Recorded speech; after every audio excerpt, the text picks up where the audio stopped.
For me, kayak fishing is simple. A boat, a paddle, a fishing rod, and unspoiled water.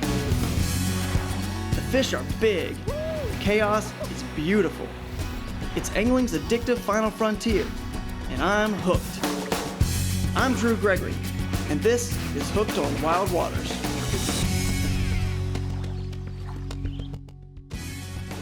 Drew Gregory's Hooked on Wild Waters has been brought to you by Tennessee Trailers, now offering the Hooked on Wild Waters by Drew Gregory's Signature Series edition. Visit hookedonwildwaters.com for more info. I got my love for rivers from my father, about as soon as I could walk. He would take me fishing and exploring in our local rivers and creeks. Sometimes I wonder, where would I be today had he not taken his time to share the passion for the outdoors? This sport has kept me out of so much trouble and taught me so many great life lessons while on the water. Getting our youth hooked on wild waters is one of the most important things I can do to give back. And you can do the same thing right there in your community, wherever that may be.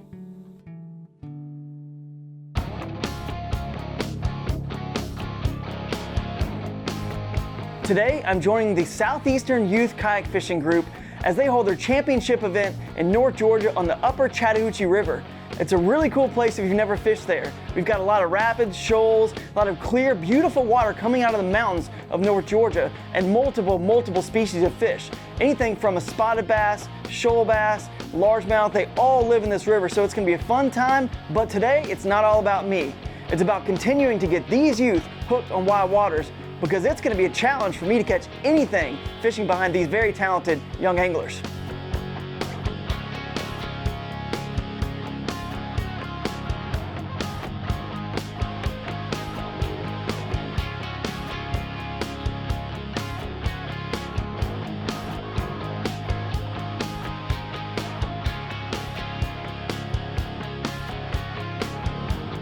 Early on I get bit and it feels like a decent fish. As I bring this fish closer, it's not the species I thought it was gonna be. I can't tell what it is, probably a shoal bass, but it looks like it might even be a largemouth. I think it's a largemouth. Not bad.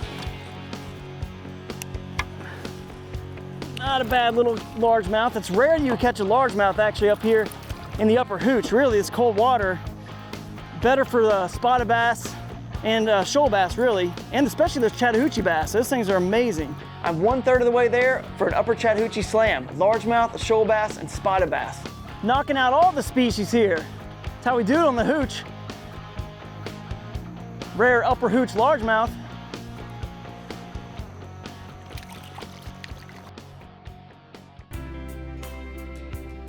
One idea I had to allow myself a little bit better chance to catch a fish is to let the youth get further ahead. So I noticed this creek on my right. This is a perfect chance for me to maybe catch some fish and allow the youth to get a little further ahead of me. Some of the coolest adventures I've ever had have been actually stopping on the main river and going up a creek like this, because believe it or not, a lot of big fish will move up these creeks. You know, I cut my teeth wading and fishing creeks with my dad as a kid, and we're fishing with kids today, so I figured, hey, I'm gonna stop at this creek, wade up here, and maybe we'll catch a fish. Oftentimes in these creeks, the fish aren't going to be quite as big as the main river, although at certain times of the year, big fish can certainly get in there. So my strategy starting off was to go ahead and put on something small. I got the Z-Man TRD crawls right here on a Ned Locks jig head. I'm going to put it on and see if I can get one.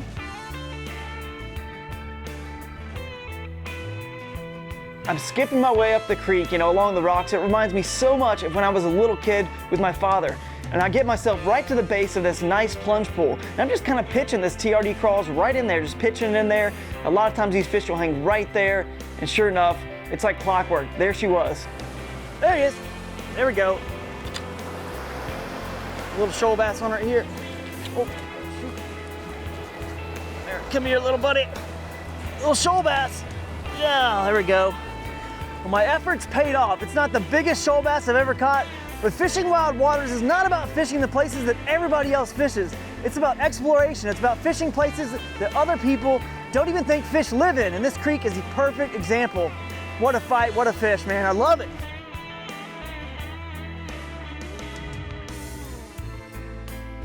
Well, that was a lot of fun, but I can't waste too much time up this creek. We got a lot of river ahead of us, and hopefully even some bigger fish. Stephen Patrick is the main guy behind Southeastern Youth Kayak Fishing. I had a chance to catch up to him so he can explain more about what it is, his work with the 4-H clubs, and his advice and encouragement for you guys out there who are looking to do something very similar in your communities. Southeastern Youth Kayak Fishing is an online platform where we host online tournaments for youth from 18 and under, trying to get kids out on the water with their parents and spending some time in the outdoors. We typically start out in February and go through. This year we're ending up in August, but usually in the fall we'll have a championship event where everybody comes together to celebrate our Angler of the Year. And each month we'll host an online, and I think we'll have some coming up this winter as well. So check out Southeastern Youth Kayak Fishing on Facebook. Host a kids fishing event in your backyard. Host a lure or tackle giveaway to give kids the things they need to get out on the water and enjoy a day of fishing, because you'd be amazed how many kids aren't able to participate because they don't have the equipment they need. One of the things we do in 4-H is we try to involve our kids in our community, and one of the local issues in our area came through many of the episodes you've seen with Dr. Salmons is in regards to shoal bass and shoal bass genetics. So we've been going out on the river where DNR does not have equipment to sample that stretch of the river. We've been employing volunteers, a lot of kids involved coming out, floating the river, catching fish. When we capture the fish, we're trying to tag the fish so that we can try to track movement and try to do some population analysis. But the true core of the study is the fin clip, where when we fin clip the fish, we're looking at genetics, and we don't want to assume what's happening in other areas. We're teaching our kids science by getting out in the field with the technician, with the biologist, collecting data. So we're hoping that through the youth kayak tournaments and through the 4-H activities, we connect the kids to local issues, connect them to community involvement, and then now they're brought right into already setting up a master's thesis someday where they're excited about college, they're excited about making good grades, they're excited about science, and that's something that really gets me going when it comes to working with kids. When I was a kid, I remember seeing my dad put casts right on the bank and catch those fish. I always struggled with it, and I got so frustrated when my lures got caught in the trees. But today, I'm fortunate enough to have those skills. I'm making cast after cast under what I call mountain laurel mangroves. It's beautiful up there in the mountains. And if I could just hit these little pockets in between them, and especially around the roots, fish like to hang there. So as I'm making cast after cast, I get this one spot, and it was just 2 or 3 cranks on the reel, and this fish smashes it. There's one, there we go, good fish, good fish. Nice fish there we go, that's what we're looking for. It's the spot, Alabama bass. This is where it gets tricky. Oh, one hand on the paddle. I'm getting smashed into trees. It's a crazy wild fight, but hey, that's Hooked on Wild Waters. That's a good one right there. Look at it. Oh yeah, there we go. All right, nice, maybe an 18-incher. Beautiful Alabama spotted bass. Alabama bass, baby. Wow, nice fish. You gotta get tight to the bank to catch these fish. That's the way, Wild Waters works. They're always hanging right up by the roots and just the trees and everything is just falling into the water. So I'm just flipping spinnerbaits real tight. First couple cranks usually is when you're gonna get them. They're gonna come out of the undercut banks and smash it just like this nice Alabama bass did. Solid fish, awesome way to start the day here. We're gonna keep them moving down and hopefully get some bigger ones. I'm bouncing back and forth between each side of the river. I've got my choice now. Typically I want to throw at the deeper side of the river. That's where most of your fish are going to be. And I'm continuing the same strategy, even hitting the bank sometimes and dropping my lure off. A lot of people are scared to throw their lure on the bank, but if you're using a lot of single hook lures, you really can just pull it right off the bank. As long as you don't, embed it into a root and just slowly kind of just jiggle it, it'll fall right off and you can catch fish right off the rebound. It's a decent fish too. Probably a shoal bass given the territory we're in here. Yeah, it's a nice one.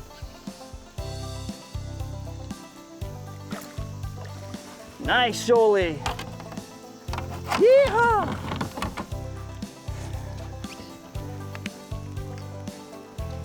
Not a bad one. 15 inches maybe. If I can get her in here. There we go. Not the fattest one, but not a bad fish at all. 14 and a half, 15. Pop.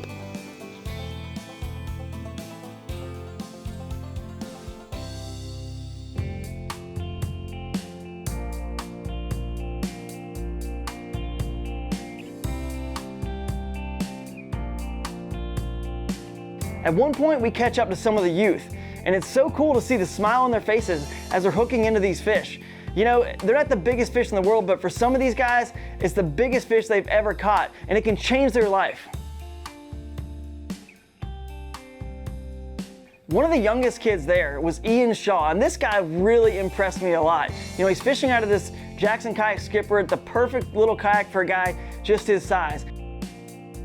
What were you feeling when you hooked that big fish? Good. Yeah, were you excited and were you afraid it was gonna come off, or were you just more thinking about trying to get it in? Afraid I was gonna come off. Yeah, I know, I get the same way. Whenever I hook them, I'm scared they're gonna come off, especially when they're big like that one. And do you remember what you caught that one on? June bug. June bug. All right, well, that's a good bait for sure. Well, good job out there today, and you know, you were standing up in the skipper, you had a good time, you enjoyed it. Tell me real quick before we let you go, anything else you want to say about that kayak? Do you think it's a good one for other kids to fish out of? Yeah. Yeah, I think so. I think that the fish you caught today is proof of that, right? So good job, give me 5. And we'll catch you on Wild Waters next time, all right? Cool. If you haven't noticed, one of the most important things about Hooked on Wild Waters is being able to educate and join together, you know, the biologist community and the angling community. I had a chance to sit down and talk to Patrick O'Rourke of Georgia Power as he tells us a little bit more about how these two entities can work together for the common goals. I first met Drew at a symposium where we were discussing black bass populations with a bunch of fisheries biologists at the American Fisheries Society meeting in Tampa, Florida. And we actually invited Drew to come down to give an angler perspective on things, because sometimes what those of us with pieces of paper on the wall that say biologists, that we think we might know everything, and what anglers want might be different. And so it's always good for us to help have good communication between anglers and biologists, so that we're managing for the things that the anglers want, so that they understand the things that are needed from a biological standpoint, and helping educate people on things like not moving fish around into basins where they're not native, because that could actually threaten a native species. And Drew and I got to talking, and I think he was very interested in the fact that a power company would have someone involved in those kind of efforts, and so it's been good to get to know him and work with him and help show him around some of the things that Georgia Power has to offer to the kayak angling community. It's crazy how much more you can see when you just stand up that, you know, for me about 5'9". All right, whatever, 5'8", but you can see so much more in the water. And especially we have good polarized sunglasses. I got these nice Smiths on right now. I can just see every rock in the middle. I need to put my spinnerbait right behind the bait. One of my favorite things about shoal bass is how locked into the prey they can get, which is your lure, right? I throw my cross-eyes jig in this deep hole and I get bit. And I set the hook and it comes out, it pulls away, but I can see the fish is still chasing it. So I jig it a little bit more. Sure enough, it bites again, set the hook, miss him again. I'm so frustrated. Now the bait is basically right at the kayak. I just jig it straight up and down, and believe it or not, this shoal bass hits it a 3rd time, and I just lift him right out of the water. 3rd time's a charm. 3rd time's a charm. Wow, it's not even a small fish. That dude hit it 3 times after I missed him. You gotta love that about shoal bass, man, their aggressive nature. Not a bad one, man. Another 15-incher. Let her go.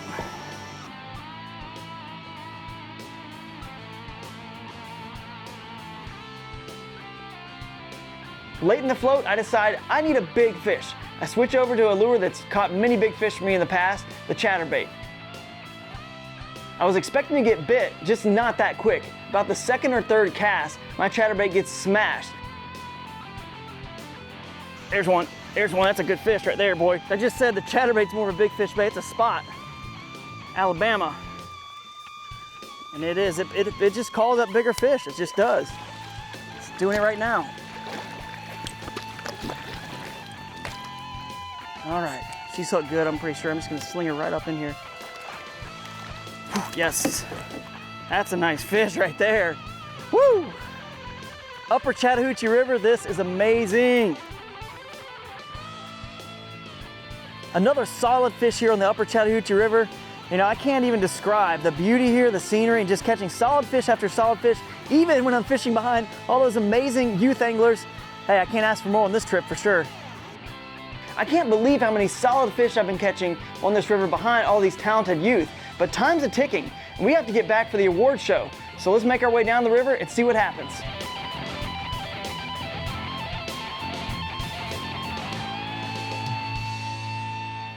Fortunately for me, I had a dad that was able to share so much of his passion for the outdoors with me. And today, I've got a great opportunity to sort of pay it forward to all these youth here and share exactly why they should get hooked on wild waters and how that can really improve their quality of life. How many people had to learn something today like patience? Did you have to learn patience, or did the fish just bite right away? Okay, so we learned patience. I learned so many qualities, you know, just perseverance and diligence and paying attention to details and being thorough. How many people know that if you have a fray in your fishing line and you don't notice it and you hook a fish, that fish might break your line? You guys ever had that happen? And you're like, oh man, I should have retied. So it's a lot of like good lessons, obviously, that you can learn on the river, but that can kind of follow you further into life. And I'm fortunate to be able to do this for a living. And how many people, raise your hand if you would love to be fishing out of kayaks for a living? Like, that's pretty awesome, huh? Well, guess what? You guys can do something just like that if this is what you choose to be, but it could be something else. You can do that. You guys definitely have that opportunity. There wasn't professional kayak fisherman, wasn't a booth at the high school career fair. I didn't, it wasn't like doctor, lawyer, dentist, and then I just walked over to the, pro kayak fisherman booth and I'm like, sign me up, So it's definitely something that you got to think out of the box, and I think this sport allows us to think out of the box, stay healthy, stay fit, catch a lot of fish, because how many of you guys also know if you get into these wild places with a kayak that regular boats can't get, you can catch a lot more fish and you can catch a lot bigger fish.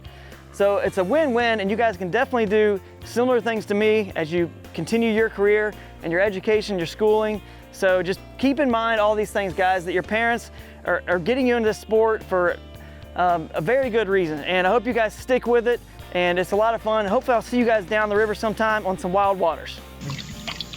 Yeah, nice fish right here, man. So when we started this thing, and I guess Sarge can say, because he fished a lot of the YB3 and SKA tournaments, we had a young man come out and start fishing some of the adult tournaments and really talk about working hard and grinding it out and patience. I was really impressed last year to see this young man actually won a Jackson Cuda 12. Mr. Jake Bury is our winner today at 73.25, so. Of course, we had to sit down with the winner of the tournament, Jake Bury. He's actually back-to-back champions, and last year he won a Jackson Kayak Cuda 12, which is what he fished in this year. So it was really cool to see him win this tournament and attribute part of his winnings due to that Cuda 12, especially since I had a big hand in designing that kayak. So today it was a little tough at first. I didn't get a bite till probably like 8:30. But then I threw on a jig and threw it next to a tree, and I got my first spot at about 15.5. So I just kept fishing with the jig, and I caught like 20 more shoal bass and spotted bass, and it was a good day all the way around. My biggest one ended up being like 16.5, so that's not too bad for the river, and it was just a good day all the way around. What an amazing day on the Upper Chattahoochee River catching these fish with the Southeastern Youth Kayak Fishing Group. It was so cool to see their smiling faces, overcoming challenges and obstacles in the water. You can clearly see that their passion and excitement for wild waters is there, and it's just yet another reason that I'm hooked on wild waters.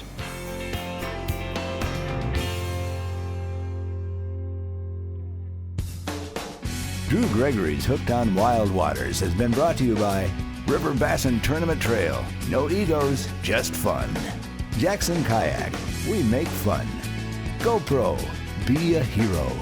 Bending Branches. Pretty, smart paddles. Orion Coolers. Never lose your cool. 13 Fishing. Make your own luck. Z-Man Lures. The science and art of fishing.